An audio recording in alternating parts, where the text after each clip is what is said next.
Hello and welcome to today's episode of Tea Tactics and Tenacity. I am your host, Jenn Herman with Jenn's Trends. I am here in Palm Springs, Palm Desert, actually more like La Quinta, Palm Desert area. Got my tea. I am at the hotel. So that's the great thing about this show. I can do it from anywhere. So today we're going to be talking about whether or not you should keep your Instagram highlights active. This question was submitted by Kayla. She is one of the members of Profit Your Profile, my membership community, a dedicated listener here to Tea Tactics and Tenacity. And so Kayla submitted this question recently asking if we should be keeping our Instagram highlights active. So that's what we're going to talk about today. We always answer a question here on the live show that is submitted by viewers just like you. So if you have a question you want answered about Instagram so that you can be more successful on Instagram, so you can improve your Instagram strategy, let me know. I usually poll the audience every week, but not every week, every other week maybe. But you can shoot me a DM, you can shoot me an email, let me know. You can post a comment here if there's a question you want answered, and I will add it to the list of things to answer that have been submitted by viewers just like you. So on that note, let me grab a sip of my tea, because it's really dry out here in the desert. It's freaking gorgeous though. Oh my God. I love the desert. I love Palm Springs. I would come out here. I come out here in the summer when it's like 110 degrees, but it's dry. It's gorgeous. As long as I'm on vacation, I don't care. And it's beautiful out today. It's like 80 degrees, sunny, wonderful. Oh, it's so great. So to answer Kayla's question, whether or not you should keep your Instagram Instagram highlights active, yes. Now, personally, so if you go look at my Instagram profile, you're going to notice that I have actually I've taken down all my Instagram highlights because I couldn't keep them active and they were getting out of hand. So it's not something that I want to continue to maintain. So I've just decided to delete them all. I just took them all down. But Instagram highlights are those bubbles. If you look at someone's profile on Instagram and they have their profile description, and then they usually have like their contact buttons or whatever, and then they have the bubbles, and then they have their grid. So those bubbles are their highlights, right? Those are stories that have since expired that they have chosen to live on as a highlight. These are really good for things like a meet the team or meet you, like get to know who you are, something about your products or your services. If your brand is active in, charitable organizations or community events, you could have one there for that.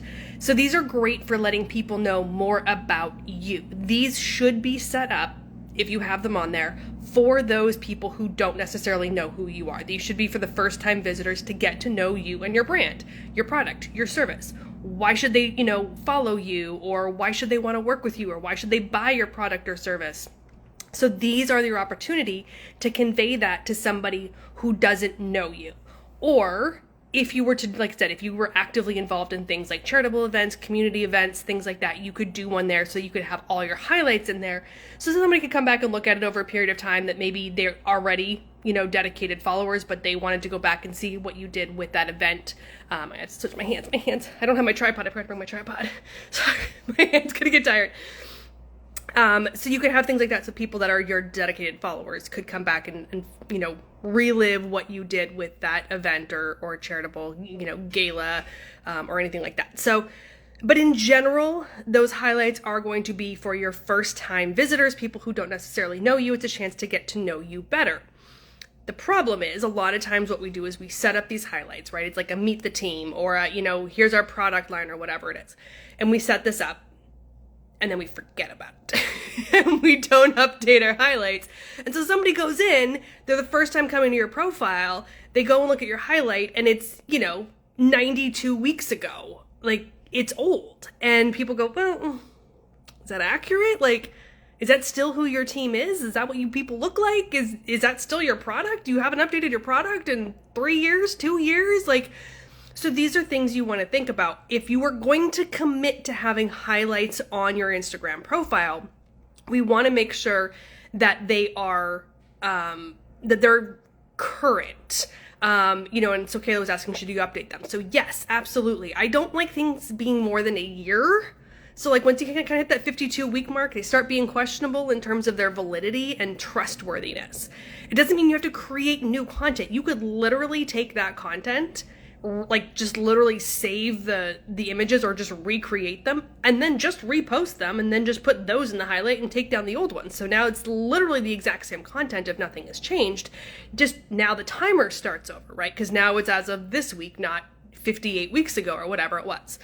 So it's a chance for you to just stay current.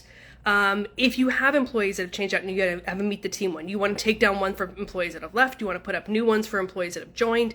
But remember, when you update a highlight and you add something to the highlight, it adds it kind of like the reverse chronological. So the newest one is the one they see first. So if you have your like meet the team set up with like the CEO, and then you have like your CMO, and then you have your chief people person or something, and then you have like your marketing team, or you have your business development team or whatever, like you have 3 or 4 or 5 people in there.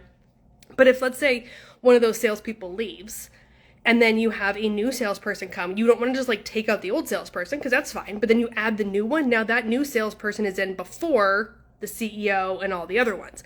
So they go out of order now. So just keep that in mind. If you were to do this and you were to update them and you want to keep it in a chronological order, like a certain specific order for a reason, you'd want to take them all down and then reload all of them to your Instagram stories and then save them to the archive that way. Because we want to make sure that they are staying in that order in which you'd set them up. So that is kind of a quirk to keeping them updated. Now, again, for the sake of argument, this is like a whole other strategy. I'm not saying it's not worth it. It's totally worth it if you want to commit to it. But one of the problems with highlights is people don't update them, right? Like you have things in there. Like I had one in there for like Instagram myths, and they were all freaking like 3 years old. I hadn't updated them in forever. I'm like, how many myths have I busted since then? But I just haven't put them in my stories highlights. And so if you're not updating it, it looks outdated. People take that personally. Like they're like, oh my gosh, you're not staying updated. You don't know what's going on. Or, you're not taking this seriously, or do I know that I can trust you because maybe your information isn't current? So if you can't stay up on top of it, you're better off just not to use the highlights. And that's the decision that I made. I just was like, I'm just taking them all down. I'm just going to remove them all. And that's okay too. And then if I want to start another one, I can put one up, and then I can take it down if I want to. There's no overcommitment to saying like, if you do this, you have to keep them there. You can always take them down or put up new ones or change them at any point. So just keep that in mind if you do decide to stick with your Instagram story highlights, that you do want to keep them active. You want to keep them current. And when I say current, again, within like, a 6 month to 1 year kind of range. And then at that point, they start looking outdated. And so keep them updated, keep them fresh, keep them current, repost the content if you need to get them in there. And that will totally work for your content strategy. So that is your tactic for today on T-Tactics and Tenacity. For Tenacity, I just want to talk about something really personal before I dive into that. Just a reminder, I did mention Profit Your Profile at the top of the show. If you are interested in maintaining your Instagram strategy, improving your Instagram strategy, figuring out your Instagram strategy, please check out Profit Your Profile. You can go to profityourprofile.com or click the link in my bio here on Instagram. That's my membership community dedicated to Instagram marketing, but we cover all sorts of marketing topics. This month we have an incredible guest, Brooke Sellis, coming in to talk about social listening, and that's social listening across all online media platforms, including your website and things like that. And then I'll be doing a deep dive into social listening on Instagram. So we do two live trainings, different topics every single month, and then we also have office hours where you can come in and ask me any question you want. Any question. We hop on a Zoom call, it's usually small group, 4 or 5 people. Go round robin style, everyone gets to ask a question and get answers to their specific strategies. And I get to learn more about you and your business, so it's my favorite part of the day. Mike Alton says, PYP is awesome. It is awesome. Thank you, Mike. Good to see you too. So for the tenacity side of things, like I said, I want to talk about something a little bit personal. Just this week was one of these weeks that we all inevitably have in any part of our lives, not just as solopreneurs and small business owners. But it's the incessant overwhelm, the anxiety-inducing exhaustion level overwhelm that inevitably happens at least once a year, maybe more than once a year. And that was my week. It was one of those weeks where I literally could not fathom getting through the week. I had so many deadlines and so many things to do, I could not possibly get them all done, and yet somehow I did. And so I want to just be here to say, if you have one of those weeks, if you're having one of those weeks, if you just had one of those weeks, if you have one coming up, it's okay. We all have them. They suck. They are absolutely horrible. We're trying to do everything on top of everything else, from work, running your business, taking care of your family, all the other obligations that come up, they are incredibly overwhelming, and it is okay. We will get through it. You may not get all the things done on your checklist, but they will eventually get done, and it's okay. And then, we move on. We get through it. Every bad week we've had, we've gotten through. And so we'll get through the next bad ones. I did manage to get through everything on my to-do list. For me, it was a matter of literally stopping staring at the to-do list because it was really long, and just picking one thing, saying, this day I'm going to complete this one thing, picking one big thing to do every day. And I was able to knock those off one day at a time, getting me to the end of the week so that I could actually come to Palm Springs this weekend and enjoy my weekend getaway, which was planned well in advance of me knowing I was going to have the week of hell. But hey, it worked out because now I'm in Palm Springs. I'm getting to relax, have a couple cocktails, watch tennis, enjoy the sun. It's amazing. And I feel so much better. So if you're having one of those horrible, crazy, overwhelming weeks, just remember you will get through it. It will get better. And then the next week hopefully is not as stressful. So with that, I'm going to say goodbye because I have to check out of this hotel room and go watch some more tennis and go enjoy the sunshine. Yay!